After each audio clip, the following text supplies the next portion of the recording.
boils down to this, folks. One game to change it all. Can Man City get themselves back in the title race by taking out Liverpool? That's right. The two juggernauts meet this weekend. Who will come out on top? We'll take a little look next.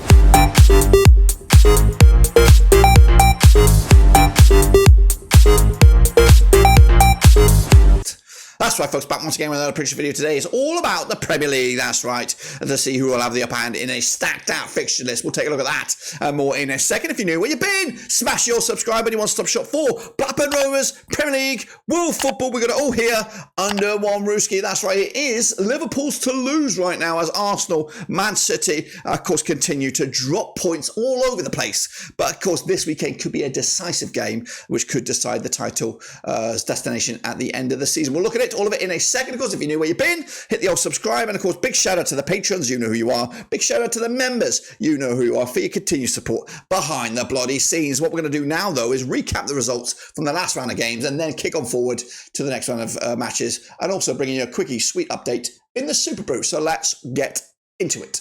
All righty then. Here we go then, guys, with a recap of the results. Here we go. And as you see it, Chelsea pick up a big 2-1 winners over Leicester, which cost a man his job. That's right. Stevie Cooper is no more. Goodness gracious me. I'll take him in a heartbeat over at Rovers. He does what he does. He gets you promoted, but has he got the nous to stay in the division? I think it's a bit of a bonkers move myself, to be fair. I think they would have been all right under Stevie Cooper. But unfortunately, we ain't going to find out. Meanwhile, Bournemouth lost to Brighton, 2-1 winners in the end. Arsenal with a 3-0 win over Forest as predicted. Close but no cigar for me for Villa. A big point in the bag there for Glasner ball, 2-2 in the end. Everton and Brentford also close. Went with a 0-0. Well, 0-0 was the final score.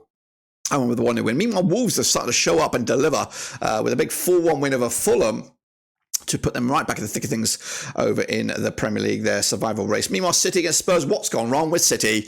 Another defeat for them there. Also shit in the bed in the Champions League. Liverpool 3-2 winners over Southampton.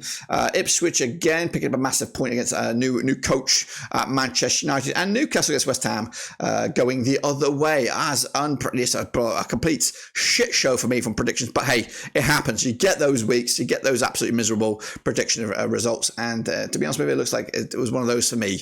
Anyway, the table looks like this as you see it.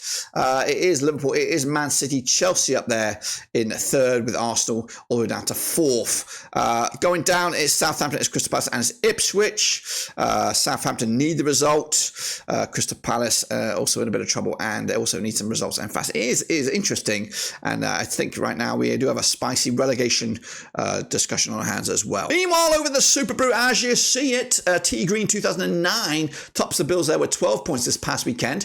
Vinny Hong with 10 points as did Junior. The Mexican sniper kicking ass as well. Yao for VMPP and the rest of the chasing pack. Where am I? I'm all the way down there. Don't even know what rank that is, but I only got 5.5 points as well. What about the overall leaderboard? Well, the leader right now is Dream Marley, 131 points for his name. He's got a big gap over Maka, 03 in second. And then Nacho's up there in third at the minute.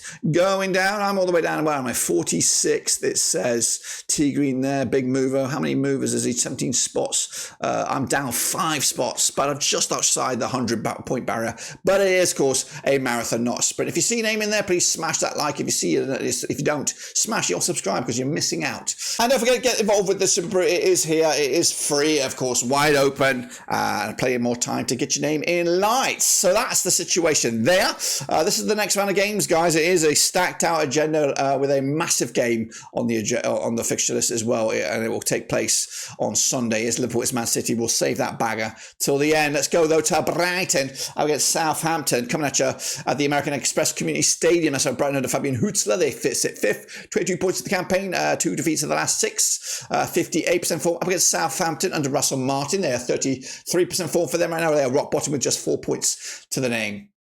Played 22 times since 2006, 5 wins for Brighton, 9 wins for the Saints, 8 draws between the two sides, but it's been pretty much all Brighton in the last 5 between these two sides. They're unbeaten, picking up back-to-back wins last time they played, back in the 22-23 season, including a 3-1 win last time at this venue.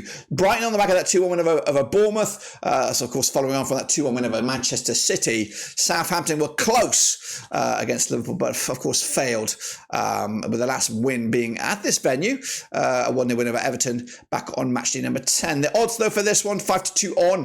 When I say at this venue, that was a lie. It was at Southampton. 5-2 on is your Brighton. 4-1 is the draw. 6-1 is your long shots. That's the Saints. Brighton will win this one. 2-0 win under the cameras on Friday, November the 29th. Let's go into Saturday now. It is Brentford under managerless Leicester City. Will they have a new coach in spot by this game? Probably not.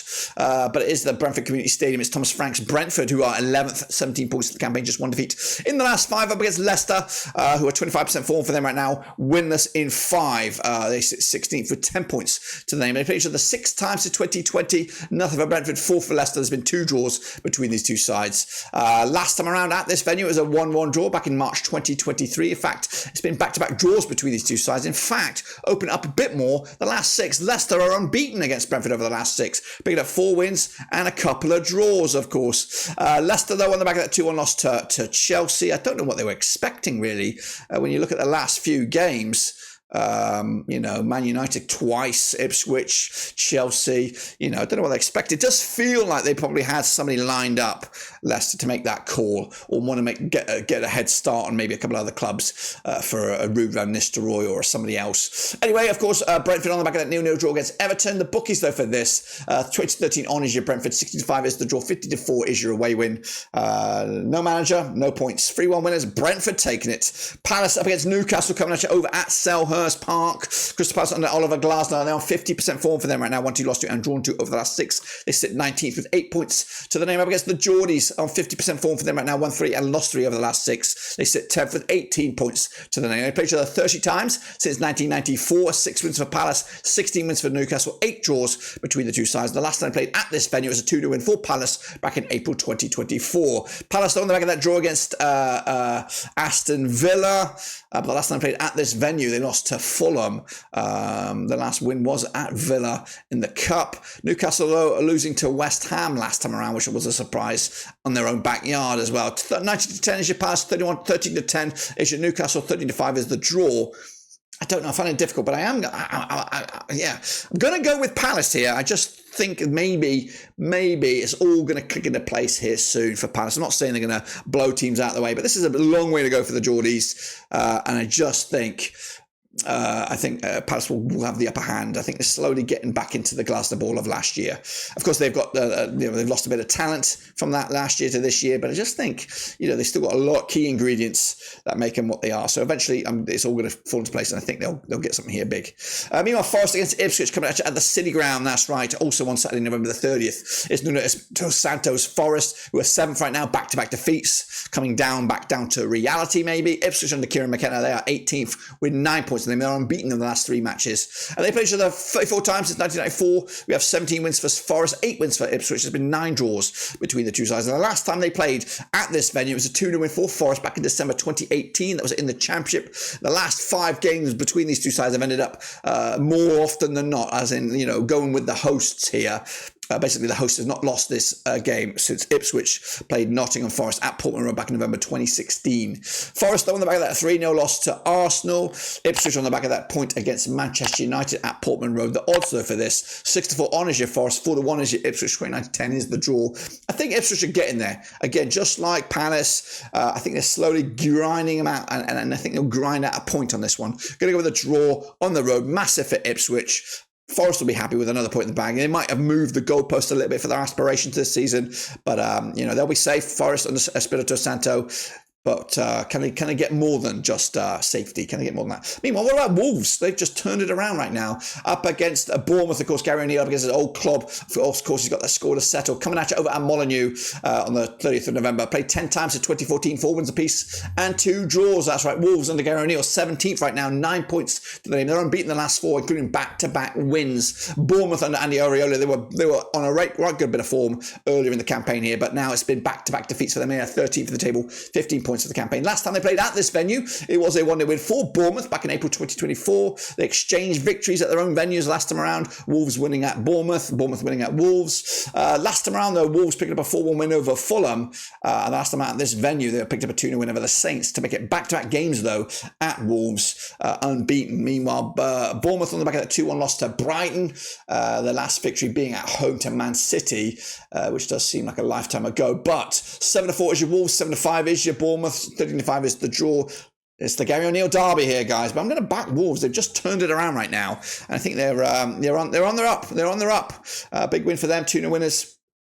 Bournemouth going on with nothing. Meanwhile, we go to London. That's right. It's West Ham. It's Arsenal. It's coming out of the London Stadium. Julio Lopetegui's West Ham with a big important win last time around. They're on 58% form for them right now, sitting in 14th. 15 points for the campaign. Just one defeat in the last 4 up against Arsenal. Mikel Arteta, of course, 3 games now unbeaten. They are 4th in the table with 22 points for the campaign. They played each other 59 times since 1993. 10 wins for the Hammers, 38 wins for the Gooners, and 11 draws. Last time they played at this venue, 6-0 it was for Arsenal back in February 2024. West Ham have actually got a decent record against Arsenal over the last 4, just the 1 defeat, and that was that 6-0 loss. West Ham, they're on the back of that 2-0 win over Newcastle, back-to-back clean sheets for the Hammers. Arsenal on the back of wins over Forest and now Sporting Lisbon, hot off the press. The bookies, though, for this one, West Ham 11-2 for the victory, 25-12 on is your Arsenal, 50-4 is the draw. Arsenal have to win this one. It's not about if they win this one, they have to win this one. So I'm going to give it to them. 2-1 win to give the title race another edge, because we have a spicy one right here at the end. We have another spicy one right here. It's Chelsea, it's Aston Villa. Of course, it's coming at Stamford Bridge on Sunday, December the 3rd. Chelsea under Enzo Maresca, they sit 3rd right now. 22 points for the campaign. They're going under the radar. Just 1 defeat in the last 6. Villa, though, under Unai Emery, better ropey kind of form right now. 6 games without a win. They're 8th, 19 points for the campaign. 64 times they have played since 93. 33 wins for Chelsea, 16 wins for Villa. There's been 15 draws. The last time played at this venue, it was a 0-0 draw in the FA Cup back in January 2024. The last time I played, though, in the league at this venue was a 1-0 win for Villa back in September 2023. Villa have only lost once in the last 6 against Chelsea. That was at Chelsea in the replay of that FA Cup match. Meanwhile, Chelsea in the back of that 2-1 win over Leicester. Villa with a 2-2 draw against Crystal Palace. But the bookies for this one, Chelsea 11-8 on for the victory, 10-3 is your Villa, 16-5 is the draw. I love Unai Emery. I think he's the best coach in the division, but he's going for a right old sticky patch here, and I think it's not going to get much better. But maybe a bit of fortune in the Champions League might get them right back on track. And at a point here, ain't a bad run in the end. 2-2. Which, of course, Chelsea would take as well at the moment. Meanwhile, Manchester United up against Everton. It's Ruben Amorim's first home match in charge in the Premier League. And what does he look at the other dugout? It's Sean Dyche ball, that's right, coming at Old Trafford. Played to the 69 times, guys, since 1993. 45 wins for United, 10 wins for Everton. It's been 14 draws. United are 12th, 16 points to their name. They're just 1 defeat in the last 6. Up against Everton, 1 defeat in the last 6. Also, they're on 50% form for them, but they are the draw kings right now. 15th for the table, 11 points for them. The last time they played over at Old Trafford, it was a 2-0 win for Manchester United back in March 2024. United did the double over Everton last season. In fact, they've won 6 on the bounce against them. United, though, picking up a draw against Ipswich. They'll take on Bodo Glimt as well at Old Trafford this midweek in the European exploits. Everton, though, look at this. 3 games without a goal, but back-to-back clean sheets as well. They're grinding out some results of late. They are hard to break down, and this is going to be quite a tough one for them to do, and it will also be tough on the flip side for United to get something. 15-8 on is United, 16-5 is the draw, 21-4 is your away win. Gonna go for it, though. It has to be a statement win. They kind of didn't read the script last time against Ipswich with the draw. So performances need to step it up to get the doubters, the haters off his back. But I think they'll do it at Old Trafford, 3-0 in the end. Spurs against Fulham. All London affair coming at you over at Tottenham on the early-ish kickoff. The Spurs. Angie's boys, 6 right now, 19 points for the campaign, 50% form for them, winning 3 and losing 3 over the last 6. Fulham under Marco Silva, they sit 9th, 18 points for the campaign. They're on 42% form for them, just one defeat in the last 4. They played each other 40 times since 2001, 22 wins for Spurs, 10 wins for the Cottagers, 8 draws between the two sides. Last time at this venue was a 2-0 win for Spurs, who've just lost once against Fulham over the last 6, and that was in the Premier League last season at Craven Cottage. Tell a lie. 1 loss in the last 5 in the league, and that was at Craven Cottage last season. Spurs, though, 4-0 winners over Man City last time around. Fulham, though, losing to Wolves last time around. Big win. A big win for Wolves. So Spurs are picking up that massive win in Man City on the road to give them some clout here. They also got 6-4 on for the victory here. 7-2 is the draw. 10-3 is your away win. Spurs should win this game, and if they win this game, they are definitely contenders for top 4 and maybe more. I'm going to go with a 3-1 win. Angie's boys doing the business. They're also in European action as well. That might be a bit of a distraction and might be a chance to rotate the squad as well. And then we wrap it up here with a bit of a game coming at you over at Anfield. That's right. Win for Man City puts this game right back, or the title race wide open. Of course, the gap between the two sides is quite substantial at the moment. We're looking at, 8 points, I think, between the two sides. It is Liverpool under Arne Slot up against Man City under Pep Guardiola. They're coming at you at Anfield. 92% form for Liverpool right now. That's 5 wins of the last 6, 5 wins on the bounce in all competitions at all venues. Man City on 6 games without a win. There might be more than that. I think it's 9 games without a win. 64 times they've played since 1993. 29 wins for Liverpool, 15 wins for City, 20 draws between the two sides. Last time I played at this venue, it was a 1-1 draw back in March 2024. In fact, it was back-to-back draws between the two sides, but it's gone in favour of the host. The host has not lost this game in the last 6 matches. The last time the host did lose, it was when Liverpool beat Man City in the away dugout at the FA Cup, wherever that was. Meanwhile, City on the back of that I don't even know what went on that game in the Champions League. Liverpool picking up a 3-2 win over Southampton. They're taking on Real Madrid tonight. Also, what a week. What a week for Liverpool. Real Madrid on a Wednesday, Man City on a Sunday. That's what you pay the big bucks for here, guys. 11-10 is your Liverpool. Man City at 23-10. 13-5 is the draw. I think it's goals in this one. Man City are like a bloody injured deer or injured rabbit here. Just put them out of his misery. Going to go with a 3-1 win. Big statement win here for Liverpool. And I expect more scratches on the forehead of Pep. Goodness gracious me. 3-1 winners. Liverpool will take it and probably take the title with that already. And it's not even fucking December. But that will be in December on the December the 1st. This is the link. Get involved. Get invested with the Superbru. And I'll see you guys on the other side. Subscribe. Smash the like. Catch you later. Until then, we're done.